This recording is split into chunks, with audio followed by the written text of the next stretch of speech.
Y esta es la última conferencia de la serie La Bestia que sube del abismo.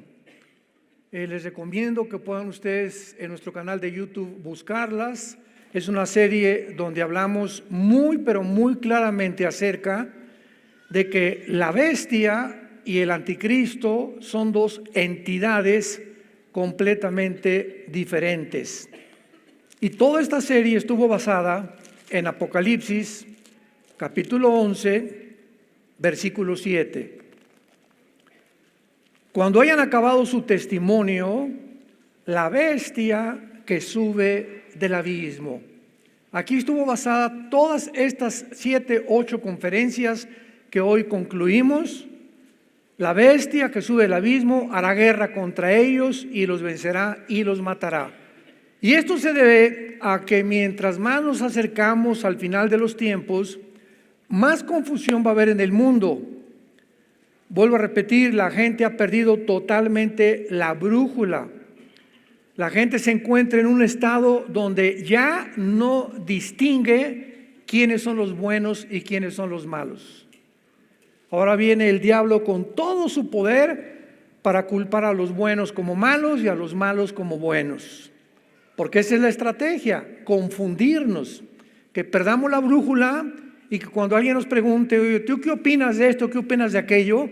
Digamos o contestamos lo que los medios de comunicación nos han tratado de influir. Porque los medios de comunicación en su mayoría están influidos, o la energía del mundo, por Satanás. Y el cristiano es la persona que está consciente que hay un mundo a nuestro alrededor, invisible, que no es físico, no es terrenal, que tiene una influencia tremenda sobre nosotros todos los días y que de alguna manera, si no estamos conscientes de esta influencia y de esta energía, podemos comenzar sin que nos demos cuenta a ser sacados del camino hasta perder completamente el timón de nuestro barco. Y cuando iniciamos esta serie, en un resumen rapidísimo, vimos claramente que esta bestia que sube del abismo es una entidad de un principado satánico. En el Antiguo Testamento, todo esto ya lo vimos, les recomiendo que lo vean en las series anteriores, solamente para concluirlo y resumirlo. En el Antiguo Testamento pudimos estudiar, sobre todo en Daniel capítulo 10, que existen principados en todos los imperios que han surgido en la historia: el imperio asirio, babilonio, egipcio, medo-persa, griego, romano, en Alemania nazi, en Italia fascista con Mussolini, en Europa la mayor parte del siglo XX con el comunismo. En fin, ha habido siempre influencias sobre los líderes. Porque los líderes, los dictadores, los reyes, los presidentes de las naciones son el principal objetivo de Satanás. ¿Por qué? Porque un líder influye en millones de personas. Y así tenemos naciones que es obvio, ¿verdad? Que el pueblo es precioso. Por ejemplo, Irán. La iglesia más rápida en crecimiento en el mundo está en Irán. E Irán está gobernada por unos líderes completamente criminales. Y así vemos cantidad de naciones en el mundo. Rusia, ¿verdad? Los rusos son lindos también. Los venezolanos son gente linda, los cubanos son gente linda. Gaza, los palestinos es un pueblo precioso. ¿Quién es el problema? ¿Dónde está el problema? En los gobiernos que se corrompen. Entonces son los gobiernos, no es el pueblo. Y siempre a través de toda la historia, los pueblos de todas las naciones, de los imperios, han sido víctimas de gobiernos totalitarios, dictatoriales, corrompidos, criminales, que lo único que han hecho es explotar al pueblo. Es la historia del ser humano. Porque en cuanto un hombre o un ser humano sube a la silla y se sienta en el trono del poder, se olvida hasta de su mamá. y comienzan a ser movidos todos, la mayoría, hay muy pocas excepciones, por dos factores principales: el dinero y los intereses políticos. Entonces, es lo que mueve principalmente el corazón, la voluntad, los sentimientos de un líder político, nacional, reyes, etcétera, etcétera.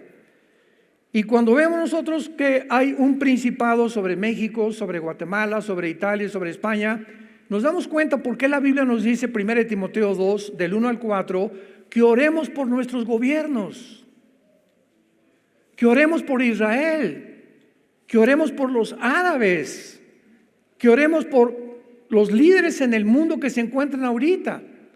¿Por qué? Porque es nuestra responsabilidad, es la meta y lo más digno que un cristiano puede hacer. Debemos orar porque nuestra oración influye en que esos líderes no se desboquen ni se degraden tanto como lo podrían hacer cuando no existe el poder invisible de la oración, que es un poder que comienza a repeler, a detener, que se desborde la presa y que inunde completamente las mentes de los seres humanos. Todo esto es importantísimo de asimilar y de comprender. Entonces, se acerca el tiempo, lo hemos visto también, vayamos a Apocalipsis 17, donde ya se explica claramente la bestia. Y repito, la bestia no es el anticristo, como lo demostramos en toda esta serie. La bestia va a ser un principado satánico que gobernó un imperio del pasado, que en el tiempo del apóstol Juan, cuando él escribe el Apocalipsis, este principado satánico no existía porque estaba en el abismo.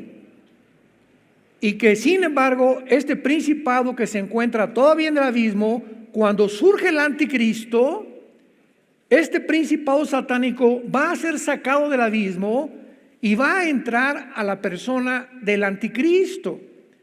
Y le va a dar, va a hacer su influencia, le va a otorgar sus poderes, su autoridad, para que el anticristo sea una persona sobrenaturalmente inteligente, impresionantemente clasificado, dice en Daniel 8, 23 al 25, va a resolver los enigmas más misteriosos de la historia humana, va a dar respuestas a un mundo que estaba esperando este tipo de Mesías, y el mundo lo va a adorar.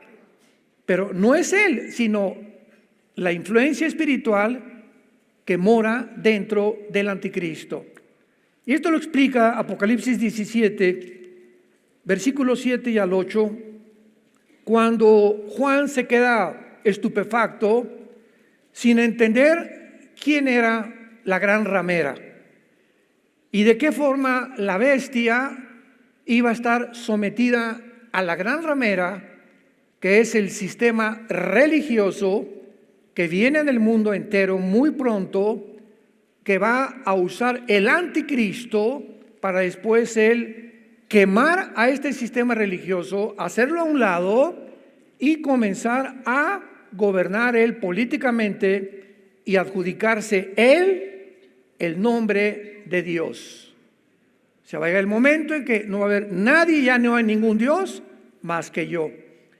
Y cuando hablamos de un sistema religioso, esto es importante, no estamos hablando del catolicismo romano, mormones, inclusive del Islam o del hinduismo. Cuando hablamos de sistemas religiosos, desgraciadamente la gente clasifica.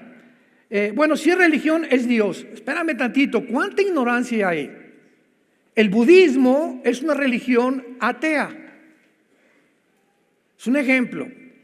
Oye, pero ¿cómo que? Sí, el budismo es ateo. Buda no creía en Dios y está clasificada dentro de las religiones. Entonces, no todas las religiones son de Dios, no, de ninguna manera. Cuando nos hablan, preguntan a nosotros y nos dicen, ¿tú qué eres cristiano? Ahí me preguntaron muchas veces cuando conseguíamos permisos en las universidades, en el Politécnico, en la UNAM, en la Universidad de Monterrey que estuve, en el sur, en Yucatán, etcétera, etcétera. Pero no nos venga a hablar de religión. Y le dije, la Biblia no es un libro religioso.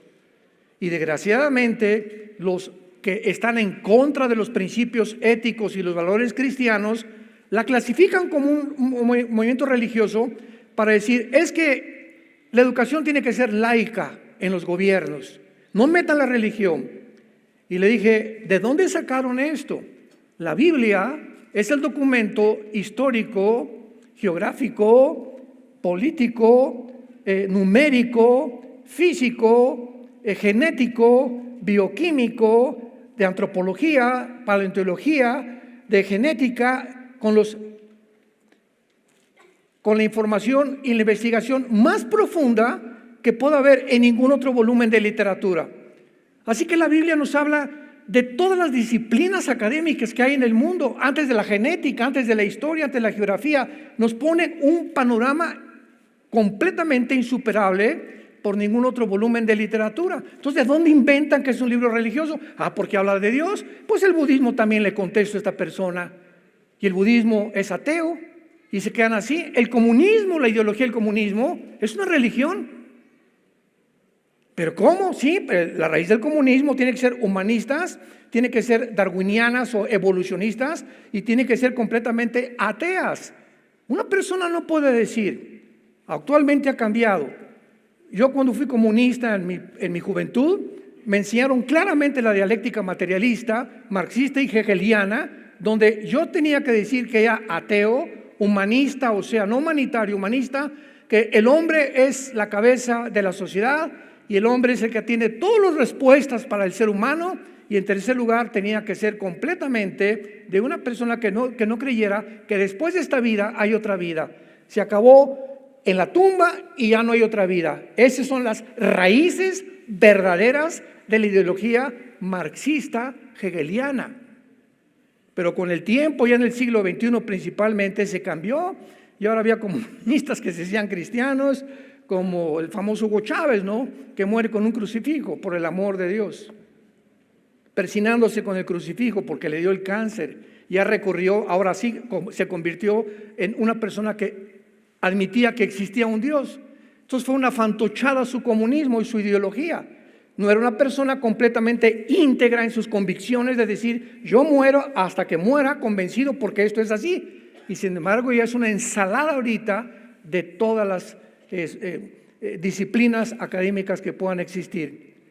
Entonces, el sistema religioso del anticristo va a ser un sistema de ideas mezcladas con la inteligencia artificial, con el transhumanismo y con la ideología de género.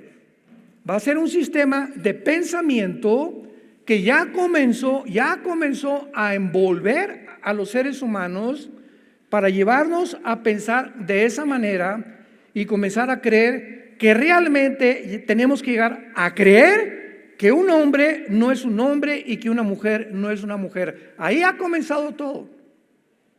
El hecho que genéticamente y biológicamente tengas el cromosoma Y y que te determina el género masculino, no le creas. Haciendo a un lado la ciencia médica y genética, convencernos a nosotros que no tenemos el género con el cual nacimos.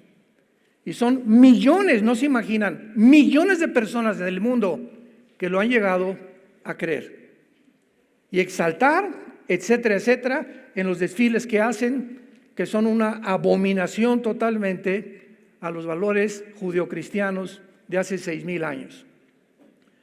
Entonces, el Espíritu en Apocalipsis 17, versículos 7 al 8, le explica a Juan y le dice, ¿por qué te asombras? Yo te diré el misterio de la mujer. ¿Por qué? Porque ningún ser humano se puede atrever a resolver los misterios de Dios. Los pensamientos de Dios no son nuestros pensamientos. Los caminos de Dios no son nuestros caminos. Tú te enfrentas a la Biblia, es un libro de misterios, la Biblia. Hay misterios por todos lados. ¿Qué significa la palabra misterio? Algo no revelado a la mente humana.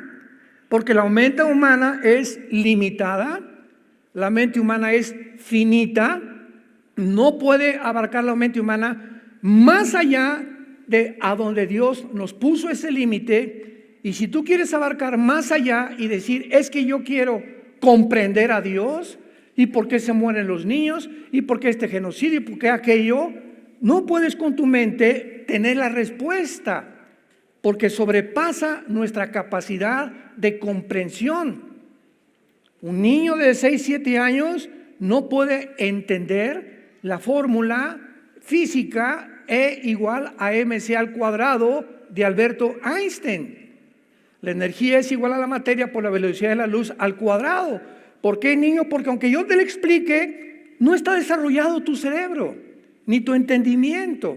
Espérate a crecer a los 18, 20, 25 años tal vez, métete a estudiar matemáticas y física cuántica y vas a entender esto. Y así es la mente humana de los adultos también. Nos enfrentamos en la Biblia con un mundo de misterios. Y esta es la razón por la cual la mayor parte de los que profesaron el ateísmo en el siglo XX acabaron locos, acabaron degenerados moralmente, acabaron en un psiquiatra como el padre del ateísmo, Friedrich Nietzsche, que acabó en un psiquiatra, el pobre, ¿verdad? Porque escribió un libro que se llama Así hablaba el anticristo, y cantidad de libros que los leí como 2 o 3 veces cada uno de ellos, y llegó el momento en que él ya no pudo enfrentarse con respuestas y se volvió loco. Porque esta es la forma en la que la mente reacciona cuando chocas contra algo y te frustras y no lo entiendes, pierdes el reguilete, tus neuronas comienzan aquí adentro del cerebro a emitir como cosas eléctricas y te produce locura. Pierdes el entendimiento, pierdes la razón, y ahora a lo bueno le llamas malo y a lo malo le llamas bueno, malo o bueno, que es el síntoma más grande cuando un ser humano ha perdido completamente la razón, cuando ya no distingue entre el bien y entre el mal. Yo te diré el misterio. Fue un ángel el que nos da, o el Espíritu Santo el que nos revela los misterios de Dios. Nadie más. El misterio de la mujer y de la bestia que la trae, la cual tiene 7 cabezas y los 10 cuernos. Atención, versículo 8. La bestia que has visto, que ha sido el tema de toda esta serie, la bestia era. O sea, en tiempos de Juan hace 2000 años, esta bestia no existía. Era, o sea, fue en el pasado. Y no es. En el tiempo de Juan tampoco existía. Y está futuro para subir del abismo, que es el versículo Apocalipsis 11:7, donde ya el Espíritu Santo revela la bestia que sube del abismo, matando a los 2 testigos, y que comienza a hacer su poder en la segunda parte de la gran tribulación.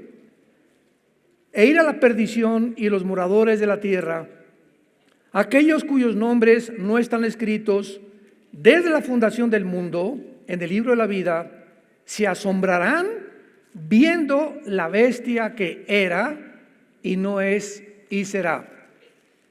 Y para terminar este resumen rapidísimo, quedamos claramente en estos principios. En la Biblia hay 3 prisiones debajo del mundo.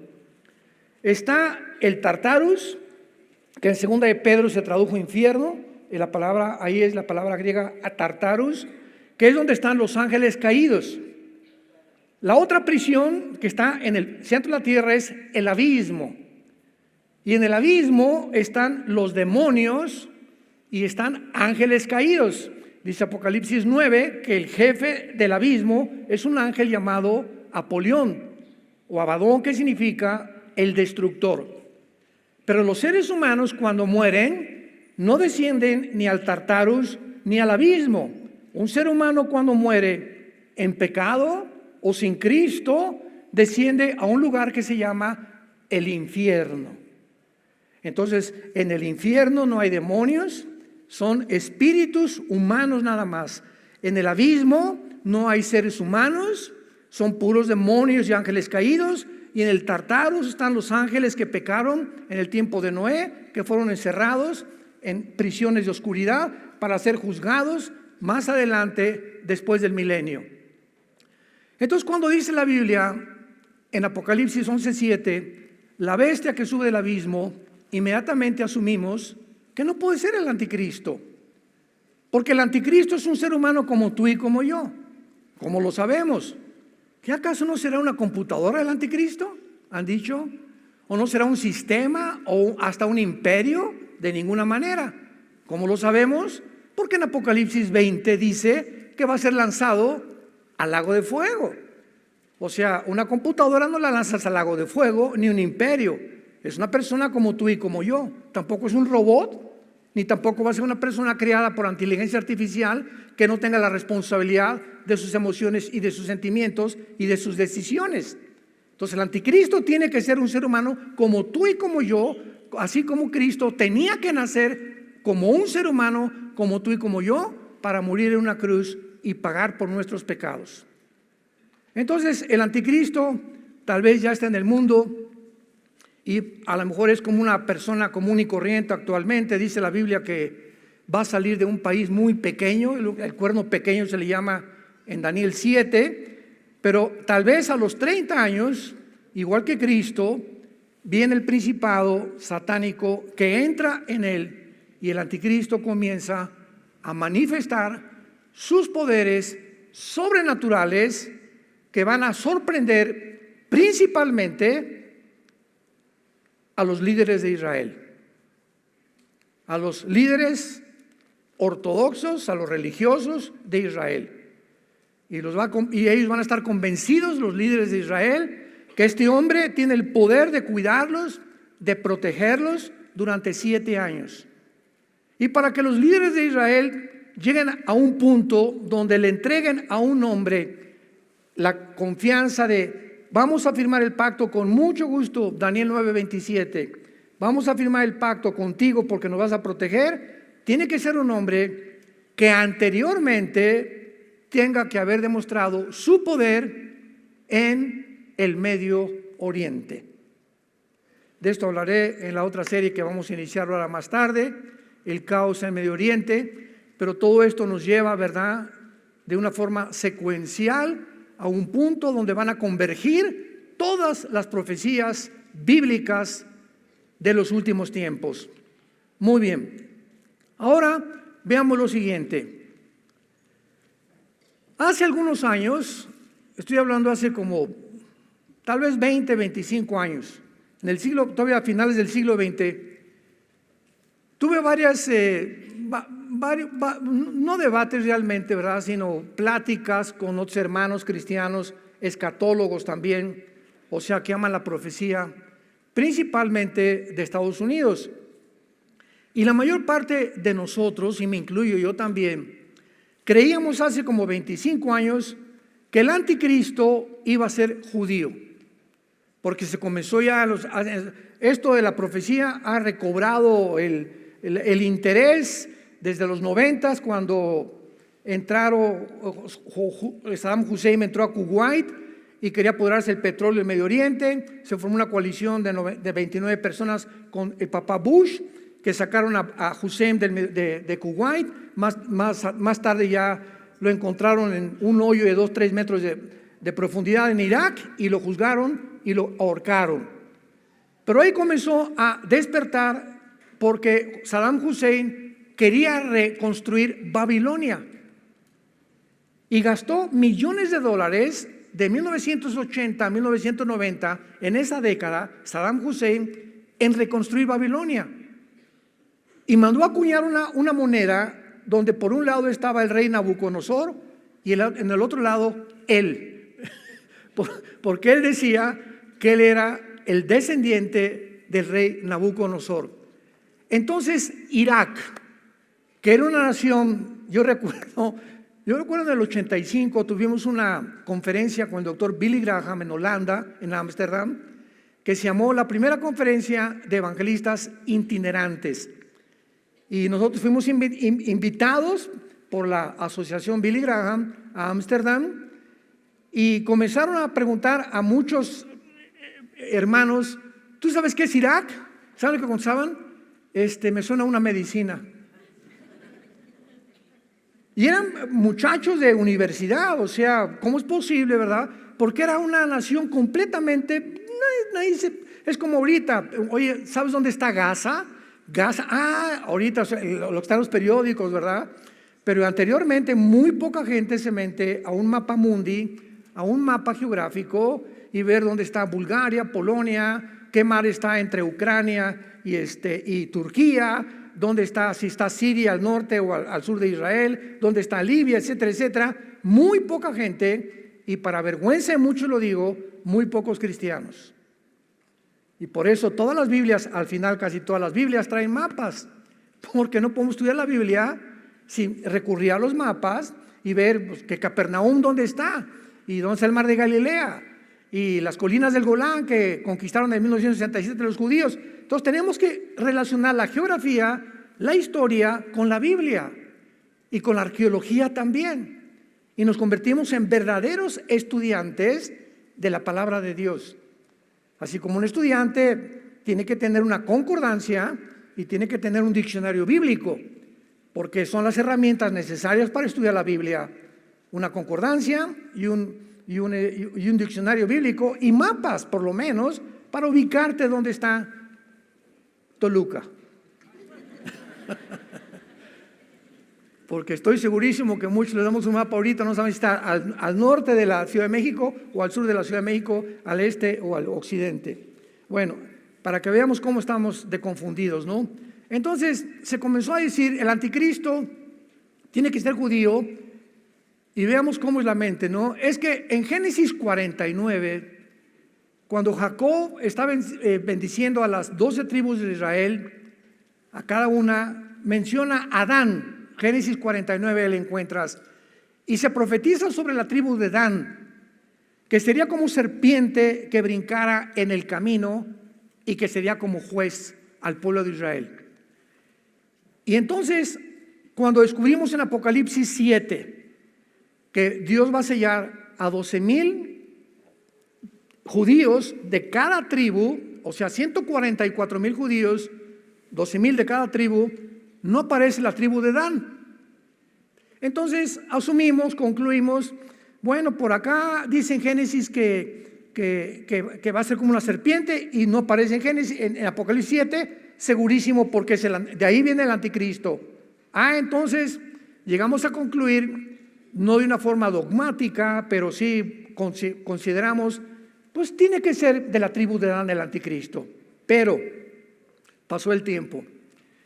Y como la revelación de Dios es progresiva, entonces Dios nos enfoca en el siglo, por ejemplo, en el siglo 1930, 1940, el siglo pasado, a principios del siglo, el enfoque de Dios no estaba en la profecía. Y después, como en los 40, se comenzó a concentrar en la doctrina. Y entonces comenzaron debates calvinistas, arminianos, etcétera, etcétera. Luego vienen los 80, 90, el movimiento carismático y comienza, ¿qué si las lenguas, que si se pierde la salvación? Y el enfoque era en doctrinas principalmente que se tenían que concluir qué era bueno, qué era malo, si era verdad, si era bíblico, cuánto peso teológico tenía uno y cuánto peso teológico tenía la otra. Y no fue hasta 1990, 85, 90 que se comienza por primera vez en toda la historia a dar más énfasis en las profecías bíblicas, porque cuando Hussein dice que va a levantar Babilonia, nos llegó a todos a la mente Babilonia, la segunda ciudad que más se menciona después de Jerusalén en la Biblia.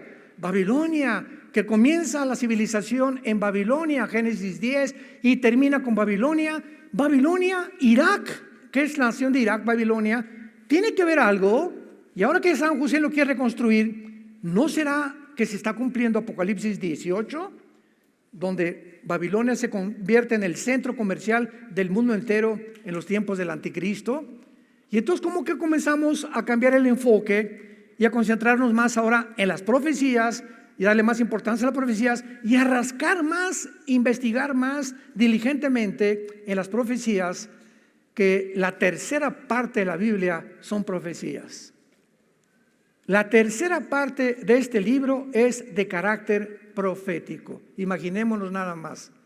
O sea, de cada 3 versículos, uno está relacionado con profecías de la Biblia. Entonces se cambió el enfoque porque comenzamos a descubrir, y vamos a ver a continuación en Génesis capítulo 10, Babilonia, Irak. Vamos a rascar en la Biblia y vamos a buscar dónde anda ahora sí Babilonia e Irak. Y llegamos al capítulo 10 del Génesis y dice la Biblia, versículo 8. Antes de leer, dichosos y felices todos los que trajeron su Biblia, porque se irán en el rapto.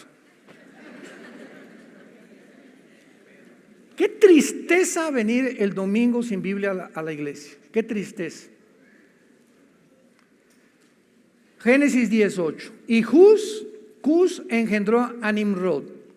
Recordamos que Cus viene de Cam, que es el continente africano. Entonces vemos que Nimrod se convierte o llega a ser el primer Gibor en el hebreo. Gibor, con G de gárgara, que significa poderoso o valiente en la tierra. Y si nos quedamos ahí, pues entonces fue el primer héroe, pero no fue así. No es el aspecto que el Espíritu Santo nos quiere dar de Nimrod. Porque más adelante dice versículo 9, este fue vigoroso, otra vez la misma palabra, Gibor, o poderoso, cazador, delante de Jehová, por lo cual se dice, así como Nimrod, vigoroso cazador, delante de Jehová. Y aquí vemos nosotros que la palabra delante de Jehová significa que él era un cazador de almas y no un cazador de animales, como posiblemente se pueda asumir o considerar en una lectura superficial. ¿Y cómo lo comprobamos? Porque más adelante en el capítulo 11 de la Biblia, él, este poderoso cazador, es el primer ser humano. La palabra Nimrod significa rebelde en el hebreo. El primer ser humano en organizar la primera rebelión masiva en contra de Dios en la Torre de Babel. La serie antes de esto, todo cubrimos lo que es Babel, ¿se acuerdan? Estudiamos desde Génesis 10 hasta el Apocalipsis, toda la historia de Babilonia. También la pueden encontrar en las conferencias que hemos dado. Entonces Nimrod se levanta como el primer rebelde porque 1500 años después de Adán, a ver, vamos por orden, nace Adán, y pasan 1500 años en el mundo donde casi no había leyes. Y el mundo se convierte en un zoológico humano, donde los seres humanos comienzan a mezclarse, hombres con hombres, mujeres con mujeres, con animales, bestialismo, con niños. Se sumergen en el ocultismo, en la brujería, en todas las cosas desconocidas, etcétera, etcétera. Y finalmente los ángeles caídos que habitaban todavía en la tierra.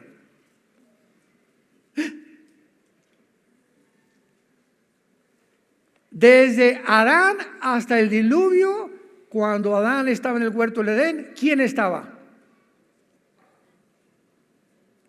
¿Un conejito? Satanás, en la forma de una serpiente. O sea, el huerto del Edén estaba habitado antes que Adán y Eva por el mismo Satanás. Y el Edén no era solamente era un campo impresionante. No sabemos hasta dónde llegaba el Edén, ¿verdad? Tal vez todo el Medio Oriente era el Edén. Pero Dios dice que en esta planicie o en este gran territorio, dentro de ese territorio, Él planta un huerto en el Edén. Pero el Edén era toda la tierra tal vez. Y los ángeles caídos dice Apocalipsis, Ezequiel capítulo 28, habitaron con Satanás en el huerto del Edén, pero no era el huerto vegetariano con plantas, era lleno de piedras preciosas, etcétera, etcétera. Entonces Satanás estuvo aquí en este planeta Tierra antes que nosotros. Esto también es clarísimo en la Biblia, y por eso estaba ahí Satanás cuando pone a la primer pareja en el huerto del Edén. Entonces los ángeles caídos seguramente, ¿verdad?, pues estaban también en alguna parte, no sé, no estaba dividida la tierra en continentes, no se habían separado los continentes como tenemos ahora el continente americano, el continente africano, el continente europeo, australiano, etcétera, etcétera. Casi toda la tierra era una masa de tierra. Se separa en los tiempos de Eber, viene las placas tectónicas, tal vez por temblor, no sé qué usó Dios, pero se separaron los continentes y entonces ya comenzó la población en el mundo. Pero en ese tiempo los ángeles caídos tenían acceso, y lo podemos ver claramente en Génesis capítulo 6. Vayamos a Génesis 6 para que todo lo comprobemos con la Biblia y no se asusten. Dice Génesis capítulo 6, pongan mucha atención. Hay tantos misterios que todavía no hemos acabado de comprender en la Biblia. Había gigantes, o sea, los Nefilim o los Nefilim en la tierra, y esta palabra Nefilim significa caídos. Y hasta este momento en la historia, no había caído nadie.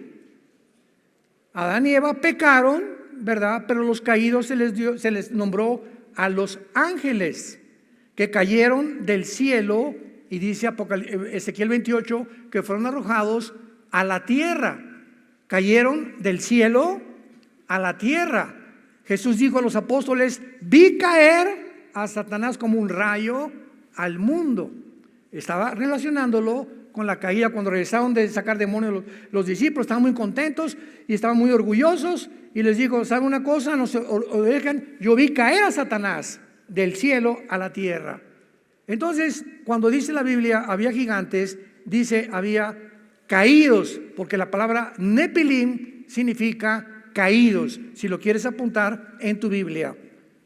Había Nefilim en aquellos días, y también después que se llegaron los hijos de Dios a las hijas de los hombres. O sea, aun cuando en ese tiempo había gigantes, después de lo que pasó del diluvio, siguieron los gigantes tratando de alterar la genética humana, que fue el objetivo principal de Satanás para impedir que naciera la semilla del Mesías.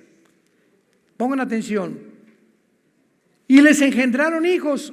Estos fueron los Gibor, que ya vimos la palabra Gibor, los poderosos, que desde cuándo, leí bien, estos fueron los poderosos que desde la antigüedad fueron varones de renombre. Y la palabra antigüedad es la palabra olam, como suena en el hebreo, olam, que significa eternidad. Entonces, cuando comenzamos ya a buscar más profundamente las cosas, ahora entiendo más, ahora tengo mucho más luz. Se está mencionando que estos gigantes o estos ángeles caídos ya estaban desde la eternidad. ¿Y qué dice? Estos son los que desde la antigüedad fueron varones de renombre. Varones de renombre, aquí está mencionando la palabra Ish, que es la palabra que se le da a seres humanos. Y los ángeles son exactamente como nosotros, como los seres humanos, pero con capacidades sobrenaturales y no sujetos a las leyes cósmicas bajo las cuales estamos los seres humanos. Entonces, estos varones de la antigüedad eran los ángeles caídos, habitaban aquí, estaban aquí en el mundo. Ay, hermano, pero la Biblia dice que cuando Dios creó todo, vio que era bueno. Entonces, ¿cómo pudo? O sea, y son válidas estas preguntas, ¿no? Siempre tenemos que preguntarnos en todas las cosas de la Biblia, porque es un libro de misterios. Pero tenemos que estudiar la palabra y no comenzar a concluir, ¿verdad? Como en las redes sociales. Ay, el hermano dijo esto, el hermano dijo. No son ni teólogos los que critican y comienzan a hablar tantas babosadas que es una vergüenza realmente para poder realmente entender que la palabra de Dios no se puede interpretar de esa manera. Entonces, cuando la Biblia dice que Dios vio que todo era bueno, era a la creación que Él hizo, pero antes de nosotros hubo otra creación, y los ángeles y Satanás cayeron antes que nosotros. Entonces, el pecado existió antes. El pecado comienza con la raza humana, con Adán, pero antes de nosotros hubo una entidad, una familia de Dios que se rebeló contra Dios. La tercera parte se rebelaron contra Dios. Lucifer los encabezó y fueron los caídos y fueron arrojados al planeta Tierra. Y todo el sistema solar que nosotros conocemos, ve Marte, ve Plutón, ve Mercurio, son planetas que parece que fueron bombardeados en el pasado con hoyos, con cavernas, etcétera, etcétera, de una forma terrible, ¿verdad? Inhabitados, y que parece que no fueron creados de esa forma, porque Dios no cree, dicen Isaías 45, que Dios no creó la tierra en vano, la creó para ser ocupada. Entonces, cuando Dios dice que vio Dios que todo era bueno, se refería a la creación, al hombre, las flores, y todo era bueno. No había lluvia, no había pecado, no había maldad, pero la maldad ya existía antes en los seres angelicales. ¿Me van siguiendo? Tenemos que tener mucha atención y ver todo esto secuencialmente para entender la palabra de Dios.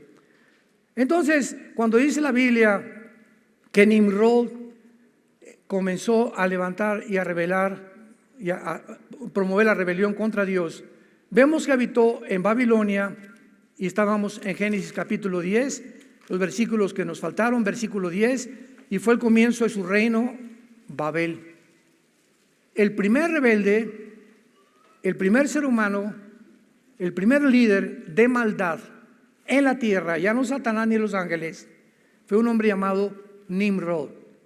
Y la Biblia lo ubica donde se encuentra actualmente Irak y Siria. Donde están ahorita las naciones de Siria y de Irak era la región geográfica en el Antiguo Testamento que se describió con el nombre de la tierra de Sinar, la tierra de los babilonios o Babilonia, que corresponde a Irak y a Siria, que ya fueron divididos en el siglo XX, después de 1940, cuando los ingleses dividieron el Medio Oriente y partieron, ¿verdad?, en Cisjordania con Israel y los árabes. Entonces, es importante que veamos esto para que podamos entender la Biblia. Babilonia, pues, es un centro geográfico, o es lo que es ahorita Siria e Irak, de lo más demoníaco que puede haber. Tepoztlán parece la casa de Santa Claus comparado con esto. Saben que en México Tepoztlán tiene fama, hay muchos brujos, muchos chamanes, ¿verdad? Bueno, y en Apocalipsis capítulo 9 encontramos que apareció otra vez el río Éufrates, donde 4 ángeles están atados. Estos 4 ángeles, ¿quiénes son? ¿Cuándo fueron atados? Son 4 ángeles que estuvieron en los imperios antes de Juan, que leímos en Apocalipsis 17, que tal vez fueron Egipto, Asiria, Babilonia, Medo-Persia o Grecia, porque en el tiempo de Juan estos principados estaban atados, pero 4 de ellos son los más peligrosos, donde están incluidos el imperio babilónico y el imperio griego. Entonces, el principado que vaya a surgir y entrar en el anticristo tiene que venir del área de la antigua Babilonia, que incluye Siria, Irak y las divisiones del antiguo imperio griego, que lo explica ya Daniel 8, que ya lo vimos en las conferencias pasadas. ¿No se han empachado? Hay tantas cosas que explicar y le pido a Dios que me ayude para que ustedes me puedan entender. Pero tienen ustedes que tener ya bases, ¿verdad? Y por eso todas las conferencias anteriores, para llegar a esta conclusión, pues tenías que haberlas escuchado. Bueno, entonces ahora que vemos ya esta nueva luz que la Biblia nos da, vayamos a Isaías capítulo 10 y terminemos viendo de qué otra manera se le llama al anticristo. Porque, como decíamos, se asumió hace algunos años, pues que venía de la tribu de Dan, y también se asumió, y fue casi dogmático lo que les voy a decir. Ahí me enseñaron mis maestros, el anticristo tiene que nacer de Europa. Porque la Biblia dice en Daniel 9, 24 al 27, en la profecía de las 70 semanas, el príncipe que ha de venir, que fue Tito, el imperio romano, y que destruyó Jerusalén, que de ahí viene el anticristo. Sin embargo, cuando ya se estudia más profundamente, el imperio romano no se limitó a Europa.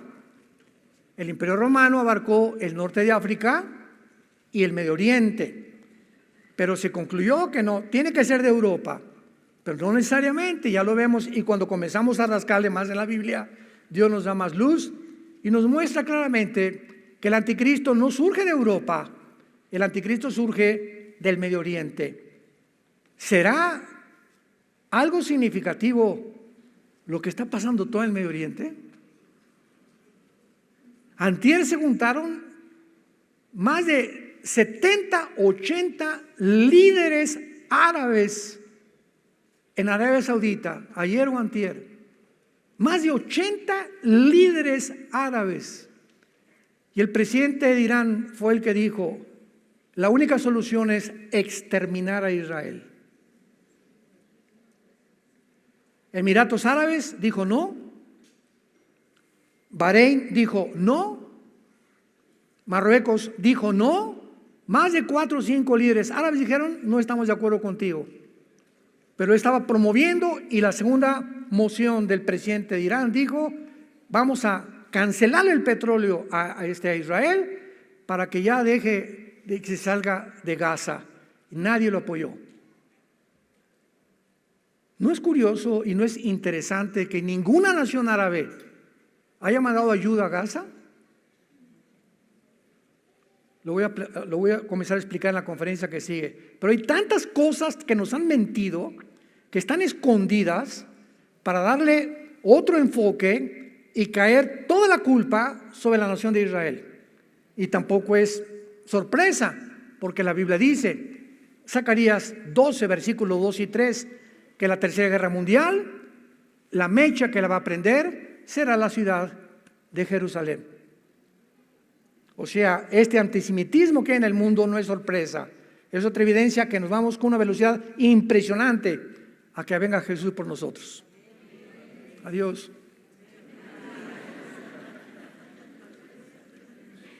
Isaías 10, versículo 12. Acontecerá que después que el Señor haya acabado toda su obra en Sión y en Jerusalén, me detengo. ¿Ya acabó Dios su obra en Israel?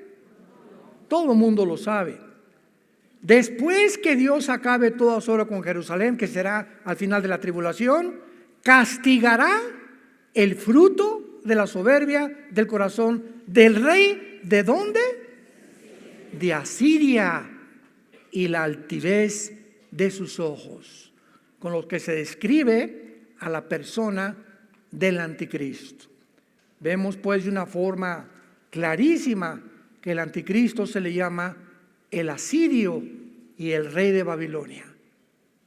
Y posiblemente todo esto que se está gestando ahorita en el Medio Oriente, porque cuando Saddam Hussein invade Kuwait y el enfoque es sobre el Medio Oriente desde 1990, estamos hablando hace 35 años que los encabezados de los periódicos se han centrado en la región del Medio Oriente como el punto crítico donde en cualquier momento, tal como este libro lo dice, en el Medio Oriente comenzó el mundo, en el Medio Oriente terminará el mundo.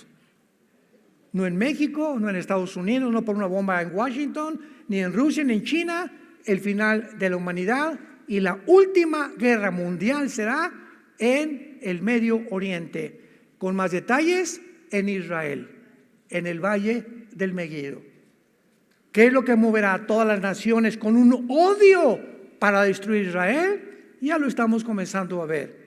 El odio que tiene hace 6,000 años Satanás con el pueblo que levantó para que a través de él viniera el Mesías y tuviéramos la palabra de Dios. Preparemos nuestros corazones porque nuestra redención se acerca cada día más y más y más. Padre, te damos las gracias. Te bendecimos con todo el corazón por la palabra profética más segura, a la cual haríamos bien en estar atentos hoy más que nunca, como la única antorcha. No existe ninguna otra luz, ningún medio de comunicación, ningún politólogo, ningún filósofo, ningún escritor. Nadie puede atreverse a opinar acerca de lo que pasa en el mundo más que tú. Y nos los dejas claramente establecido en tu palabra para no perder la brújula, para discernir, distinguir el bien del mal, el mal del bien. El propósito satánico es mezclarlos a los dos. Ya no hay blanco ni hay negro, ahora hay gris. Y esta confusión es la que ha llevado a la humanidad a hacernos creer que somos dioses y que en nosotros se encuentra la solución para los problemas políticos, filosóficos, militares, religiosos, que van mucho más allá de nuestra capacidad para resolverlos. Precisamente porque no somos dioses, somos hombres vulnerables, con pies de barro, débiles, frágiles, que necesitamos de una forma urgente a tu Hijo Jesucristo, quien abrió sus brazos en una cruz hace 2000 años para decirnos que tú nos amas y que Él es el ejemplo máximo al dar su vida, su sangre, para el perdón de nuestros pecados.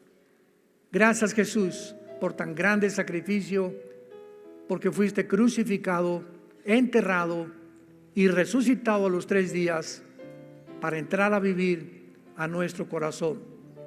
Y ahora esta esperanza la mantendremos hasta el fin, a la que todos hemos sido llamados, para jamás avergonzarnos de llamarnos tus hijos y tus hijas hasta la venida de Jesús. Amén.